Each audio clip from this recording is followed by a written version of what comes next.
My full name is actually Jane McCaskill Hardy Cease. During the time that I was in high school, I was always going to, youth legislatures, girls' state. I think during that time, that was the beginning of when I thought about legislatures. You learn that there are a lot of things in life that are more important than losing a campaign. You learn a lot about things like compromise, like learning from people and figuring out, well, maybe you really ought to think about this issue a little better and a little wider and a little differently. Remember that in 1974, Betty Roberts was running for governor. As I was going door to door in 1974, there were women who were really nervous about the whole idea of women. We know that the men were nervous about it, but these were women, and they would say to me, what about your kids, What's going to happen to your kids? And I'd say, oh, they're at home, perfectly fine, they're happy. So there was all of this disrest, unease, uncomfortableness with women being more than what our role was. I can remember what it felt like to walk up the steps of the Capitol the first time I went after I had won, and it was like, oh wow, this is what I really want to do. And then of course when I got there, there were some pretty hard, cold realities about how women were accepted. The only committee that I really wanted to be on was transportation. Glenn Whalen was the chair of the transportation committee, and I was the only woman on the transportation committee. And Glenn, when he would recognize me, would never call me by name by Representative Cease. Although you're supposed to do that for the record, he would just nod. There was this bill that was one of the bills that mandated that you apply a regulation to 3 or 4 different parts of the rail statutes. But you wouldn't be able to figure out which part was which that you were applying this to unless you had done your homework, because the printed bill didn't say that. Well, of course, I stayed up at night in the office until I had gone over every bill word for word that was in any committee that I was going to be on, so that I know what was happening. And so when we got to the work session on the bill,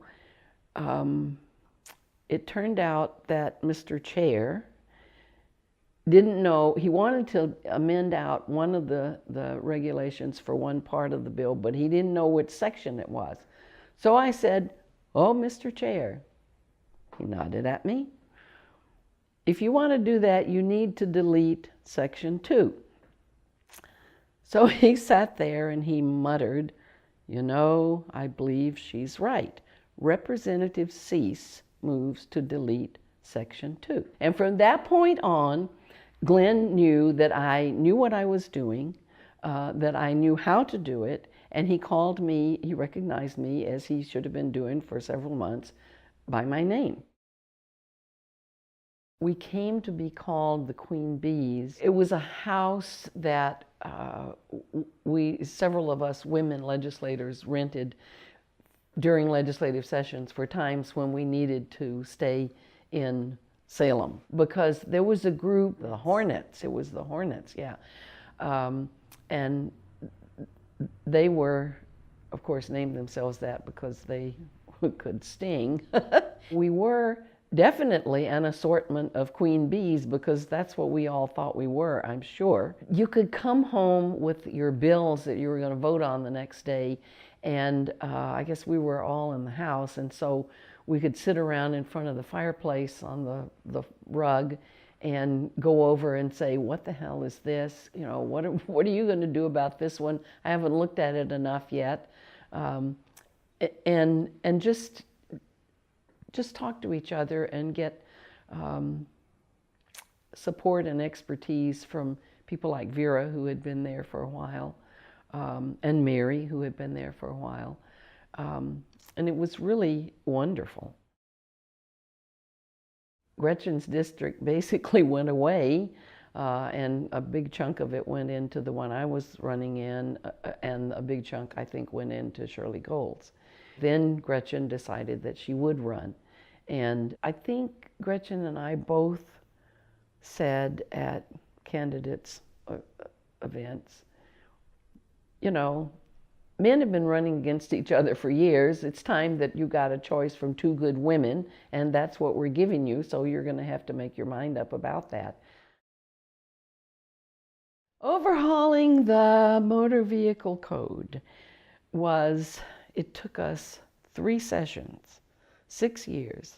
I started working on it, I think, at the end of the 1981 session. So 81, 83, 85, we finally finished it when I was in the Senate. It was a cleanup of statutes that needed to be done, and nobody had bothered to take time to do it before. And then finally, we put it all in the last session in 1985 into one place in Chapter 800 in a bill that was so large, it became called the Whale. And the day that I carried it on the floor of the Senate, somebody found one of those balloons that grocery stores have, like a whale, and they blew it up and put it on the desk. The public in-stream water right legislation, that was actually started in between sessions. A lot of work in the legislature on complex issues you work on in between legislative sessions. And so there was work that was being done with an interesting combination of people. I think the Cattlemen's Association and the environmental community, and they have been putting together some absolutely fascinating legislation. One was a bill that was and is unique, a bill that created the public in-stream water rights for fish, for recreation, for the kinds of things that never had a water right before. A water right usually is a totally different, is an individual or a city or an entity, but not a fish. The other bill was really a major piece of legislation too, and that was the Watershed Enhancement Board. The Governor's Watershed Enhancement Board created boards all over the state in watersheds in order to repair the riparian, the 2 different words there, to repair the damage that cattle had been doing, pounding down the stream beds and the sides of the streams. It was a fascinating thing, and it's something that I hope my grandchildren will remember.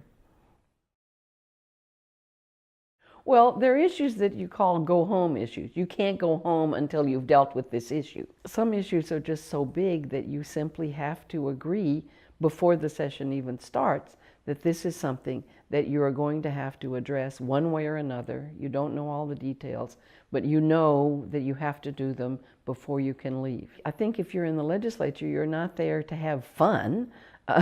You're there to do a lot of hard work. Back in 1973 and 74, President of the Senate Jason Bowe and House Speaker Phil Lang decided to look at legislative improvements. And they appointed a committee called the Legislative Improvement Committee. And we were to look at what were needed things for legislative operations. One was public access to legislative meetings. One was staffing for the legislature, and one was the facility. And out of our recommendations came the legislative media service, the improvement to offices by building the House and Senate wings where legislative offices were, because before that they were stuffed into nooks and crannies in the basement of the Capitol.